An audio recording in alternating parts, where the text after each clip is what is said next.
All right, let's get to the big story. After TCS and Wipro, it was Infosys' turn to shine today. The IT giant has beaten all estimates by quite a margin.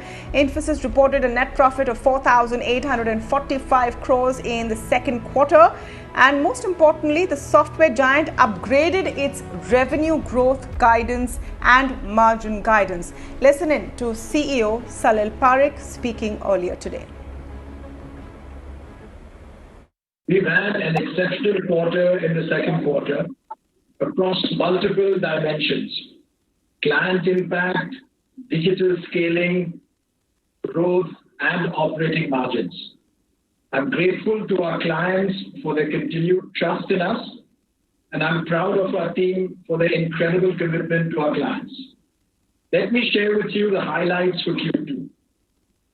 Revenues grew by 2.2% year-on-year in constant currency and 4% quarter-on-quarter in constant currency. Digital revenue grew at 25.4% year-on-year, and now it accounts for 47% of our business. We delivered an operating margin of 25.4%, and large deal wins were at $3.15 billion. Our industry-leading performance over the first half of this year has been due to the immense commitment of our over 240,000 employees. Recognizing the continuing stellar commitment from our employees during these times, we are paying out variable pay for the quarter at 100%. We will pay a one-time special incentive in Q3 for our junior employees. The salary increase process will restart now and will be effective at January 1, 2021. We restarted promotions in the last quarter at our junior levels, and this will now be expanded to all our levels. The areas of All right, now the thing is, it's not just Infosys that has shown this quarter. The three major Indian IT companies, TCS, Wipro and Infosys, have now all declared their quarterly results, and the theme is consistent. My colleague Chandra breaks it down beautifully and tells you the 5 numbers to look out for and what they tell us about the future of this sector. India's largest software majors have staged a strong recovery after getting battered by the COVID shock in the first quarter. Is this recovery sustainable or a flash in the pan? Here are 5 data points to look at. Management commentary often gives you a sense of where things are headed. On that score, all 3 sounded bullish. While TCS CEO Rajesh Gopinathan called it the first phase of a multi-year technology transformation cycle, Infosys CEO Salil Parekh said the second quarter performance is a clear reflection of its ability to help clients on their digital transformation journeys. Wipro CEO Thierry Delaporte said he was very excited about the opportunities that are ahead of the company and the acceleration in business momentum. All 3 reported healthy deal wins and volume growth. While TCS saw deal wins worth $6.9 billion, Infosys saw record deal wins of $3.15 billion during the quarter. Wipro too saw an improvement in deal wins. While they saw a sequential decline in hiring in the first quarter, all of them have started hiring in the second quarter, a trend that is expected to continue through the rest of the year. And in what came as good news for lakhs of employees, TCS, Infosys and Wipro have announced salary hikes and promotions after pausing on this in the aftermath of COVID-19. Infosys, in fact, plans to give out full 100% of variable payout for the second quarter in recognition of the efforts of its employees. Finally, IT companies have been able to grow their business and win deals in a manner that is profitable. All 3 companies saw an improvement in EBIT margins as cost efficiency and execution kicked in. Going by these metrics, it certainly looks like good times are here to stay for the IT sector. Chandra Ashrikant, ET Now, Bengaluru. All right, so how sustainable is this IT boom? Sudin Apte, a principal analyst and CEO, Offshore Insights, joins us on the show today. Pleased to welcome Naveen Mishra, Senior Director Analyst at Gartner, PN Sudarshan, partner Deloitte India, also on the show. Welcome to all of you and thank you for speaking with us. Sudin, your take. Now that the three major numbers are out, what is the common thread and trend that you see? Very clearly, first point that these three results show is, the COVID impact on Indian IT industry isn't that bad as some people felt about. Now, I'm not saying that everything is a rosy picture, but one indication to me is, there is an opportunity to recovery. There's an opportunity to grow and accelerate digital deployments. And then it also creates some new opportunities because of changes in the way companies work with their employees as well as their customers. So three things tell me that, though not in this year, probably in next year onwards, we'll see again reasonable growth coming back to the industry.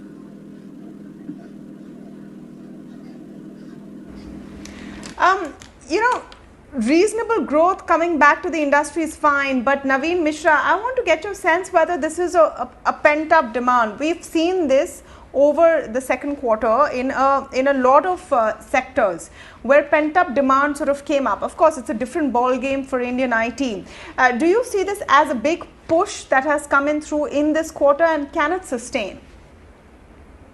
Well, we definitely believe it can sustain. And let me give you a couple of data points. Number one, we did a survey with the board of directors around the world, and many of the customers of these three large IT services companies that you mentioned, 7 out of those 10 board of directors on an average, they said they are going to improve and increase their digital investments.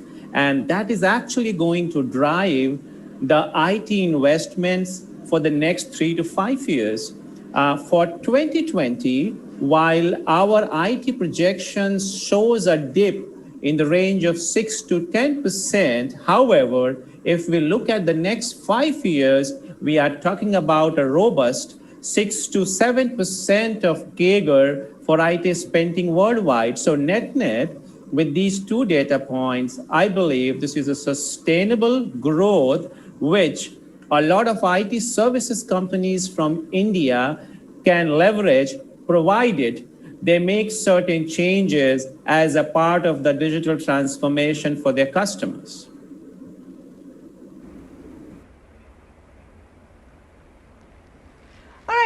Sudarshan, why do you think Indian IT companies are specifically well positioned to leverage the situation in the world right now? I mean, we have a situation where every company, everyone in business has to enhance their digital capabilities. What makes the Indian IT ecosystem, well poised to take advantage of that situation? I would think 3 points. I think the first is the pace of absorption of digitization. I've seen a rapid improvement in the way Indian companies have evolved to participate in the digital transformation. I think that is paying off in the first instance. Second is the natural advantages that we had, whether it was cost and efficiency arbitrages. I think those continue. They may have been a little lesser than earlier, but they do continue. But I think third and the most important factor is the innate agility. I think given the situation, which is unusual, unstable, I think Indian companies have been very agile in catering to this market. You must recall that the way the business has served, I think Sudin put it earlier, the way business has served its customers has changed. And therefore, the back-end side in terms of technology support to such businesses would also need to immediately, leverage itself. And I think that has been done efficiently. I think these would be the 3 factors that would have contributed to this robust show.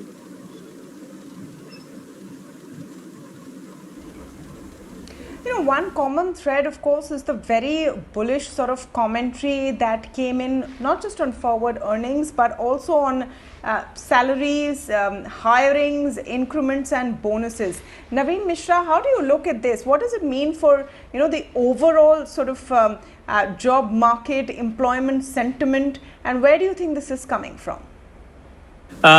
This is essentially coming from 2 aspects. Number one, many of these large IT services companies are able to pivot towards digitalization. And you heard Infosys CEO talking about 25% growth from digital solutions, where the share of the digital solution was 47%. So as these IT services companies are able to increase the share of the digital solutions, they would be a lot more prepared to address the immediate issues and the long-term issues that their customers have. So that's number one.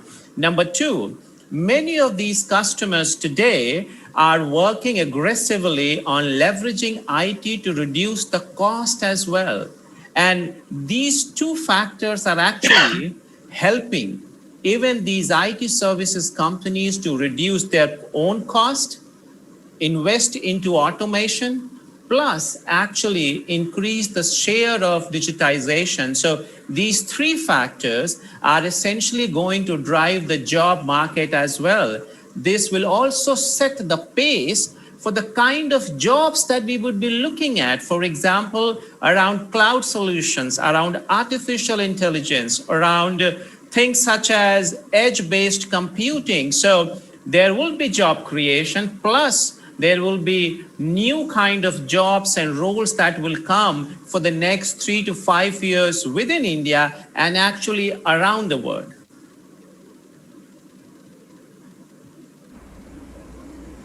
You know, Sudin, the fact is that Indian IT has bounced back and has been well placed in all of the conversations about K-shaped recoveries. Obviously, businesses which are tech dependent and not in manufacturing, etc., have had that advantage.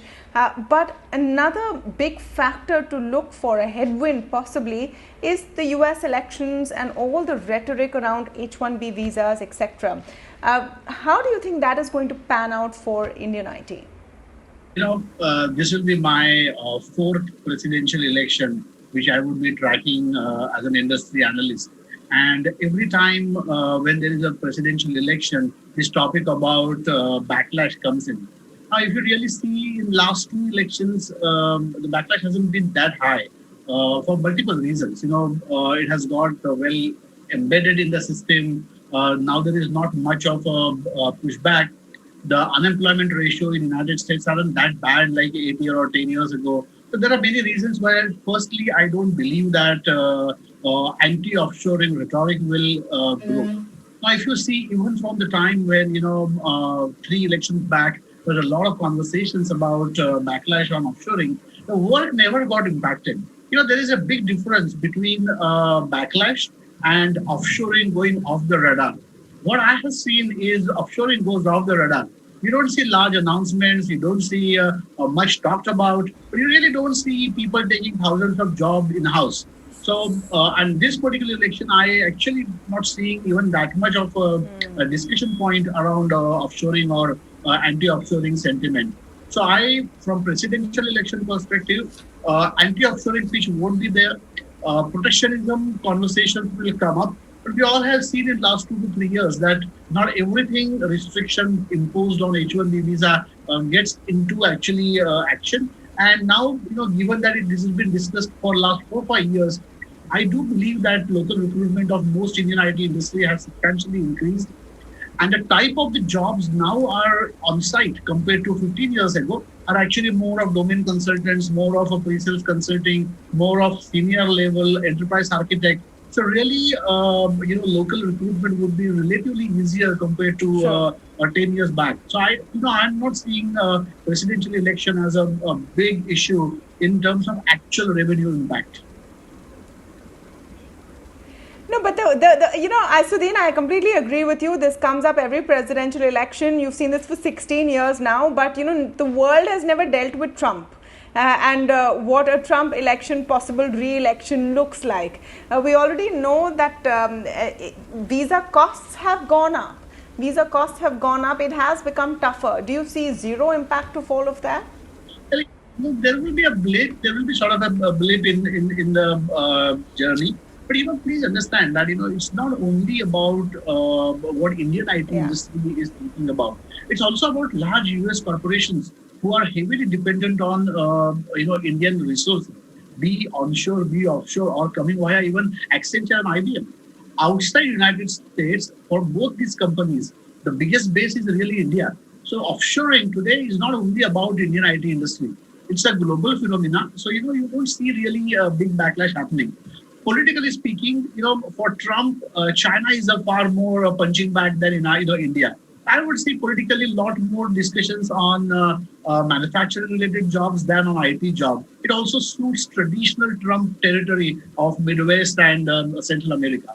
So I really don't think Indian IT industry will get in. Yeah, there will be some conversations on, especially around East Coast senators and congressmen speaking on that part. That I really don't think substantial impact that we need to worry about Indian IT industry. Besides, please also understand that compared to last two elections, first two elections which I mentioned, last election and this election even more, Indian IT industry have a bigger story of going into engineering colleges, doing recruitment locally. So I think that story and their development centers in the United States actually a lot more to talk about. So you even will see likes of TCS and Wipro talking about job creation within the United States. So I'm sure that we are not going to see electoral backlash or rhetoric around offshoring in coming election big way. Yeah. And either way, that story will be settled in the next couple of months or so. Well said on that. Naveen, I want to understand the depth of this sort of ride that we're seeing in the IT space. I mean, we're focusing on the big three, and the big three, your Infosys, TCS, Wipro, tend to take up all of the attention or most of the attention when we speak about the Indian IT space. But do you see a waterfall effect, a trickle-down effect, where smaller or mid-sized IT companies will also benefit from the same underlying factors that are helping these three? Well, not all, but the companies who are actually able to pivot themselves towards creating digital solutions, those companies who are agile, they are able to support one of the 5 solutions, for example, cloud, analytics and BI, edge, ERP, and finally security. If the smaller and the mid-sized companies are able to align their business model to one or more of this, clearly they are going to be beneficiaries. I can give you certain examples. I have seen certain cloud companies who are more acting as a service provider. They have been growing at the rate of 15 to 25% in these challenging times. So clearly there are those disruptors. If they do a good job of changing their business model, they are going to drive the next wave of growth within India.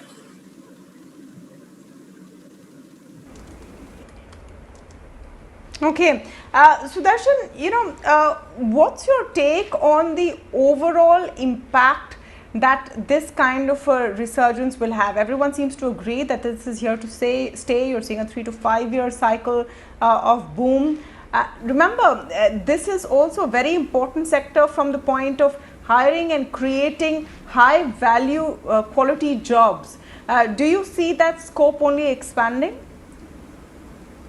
I see this threefold. One, yes, direct jobs will grow.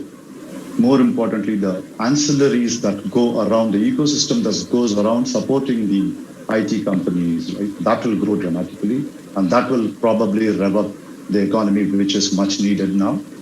I think the second part is this will also spur to my mind a lot more entrepreneurship. Once they see an uptick in the takeout from the IT services, I believe there'll be a lot more startup activity. So I would believe that this could also create a second layer of employment and feel good factor.